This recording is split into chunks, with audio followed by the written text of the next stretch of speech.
You know how in college, the rumor was that if one of your roommates committed suicide, they would let you pass your finals? Apparently that's not how it works in the church. Welcome back, horror fans. I'm Leo, and Bootube Breakdowns is here to save your scary movie night. Right off the bat, the Borderlands scores a 2.4 out of 10, landing it solidly in our Trash-O-Lantern category. But here's the thing. I've already had to crawl through a pile of sacrificed children skeletons just to get you the score. And in a few minutes, I'll show you exactly why this film earned its rating. If you disagree with my score at the end of the video, be sure to let me know how much you want to jump off a roof of a church, and tell me all about it in the comment section.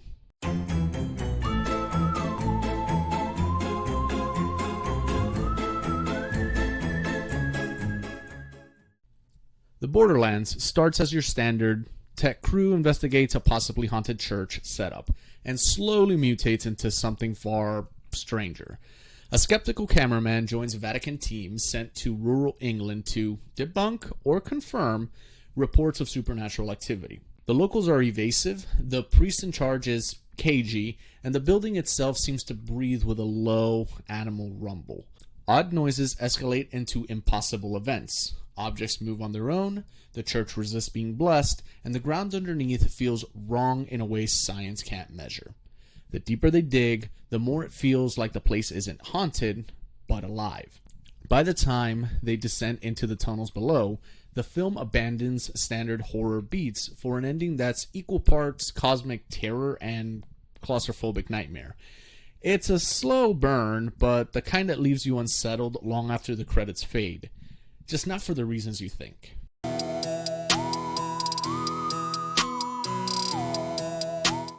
The Borderlands takes the church hire skeptic to investigate a miracle setup and runs it through a blender on high.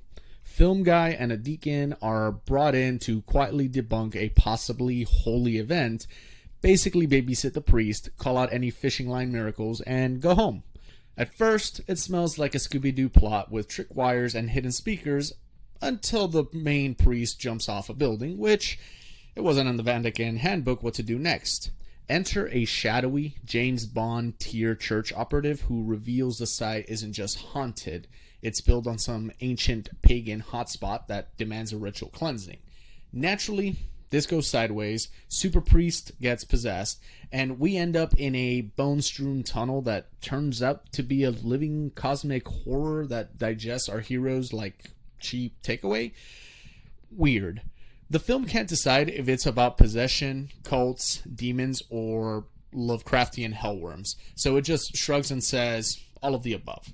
Subplots vanish like they forgot to film the rest of them, but the chaos at least keeps you watching. Story gets a 3 out of 10.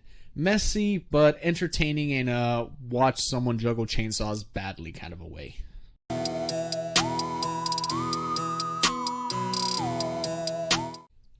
The pacing here is a masterclass in whiplash. It crawls like it's afraid of breaking a sweat when nothing's happening, then sprints like it forgot to pay the meter the second anything does. The whole thing plays like a juggling act where none of the balls match and the juggler's drunk. One moment we're a camera crew documenting a church, then suddenly we're chased out of town because the priest decided to fall off the church. Okay. And then suddenly we're hearing about the church's exotic Amazon adventure. Then cut, ghosts in the forest, now back to drinking and pagan chit-chat in a hotel room, and oh look, nighttime church footage where gravity politely gives up on the decor. This is the eternal curse of found footage. It's trying to look real and then just ends up feeling like a highlight reel from 3 different unfinished movies. Pacing gets a 3 out of 10.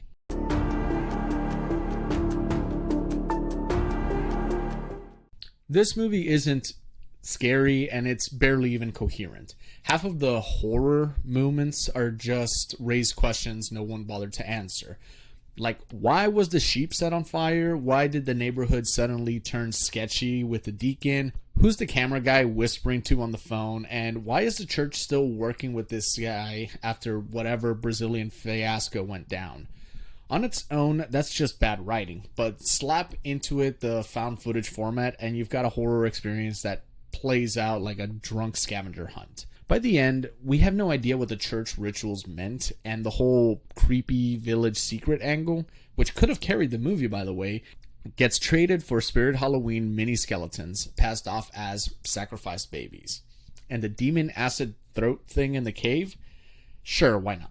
Final Fear score is a 2 out of 10, and that's me being generous for at least trying some unusual horror beats.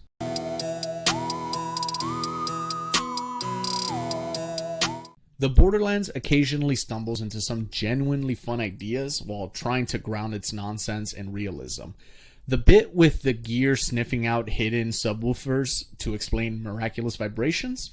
Clever enough to almost feel like a different movie wandered in. The reveal that the real evil isn't just inside the church but literally buried underneath it is a nice touch, and I'll give points for the demon acid throat finale simply because I've never seen that before. But those moments are scattered like loose change. Fun in the moment, gone in a second, and not enough to carry the whole ride. In the end, it's just another average found footage flick with a few sparks of creativity. I'm gonna give it another 3 out of 10.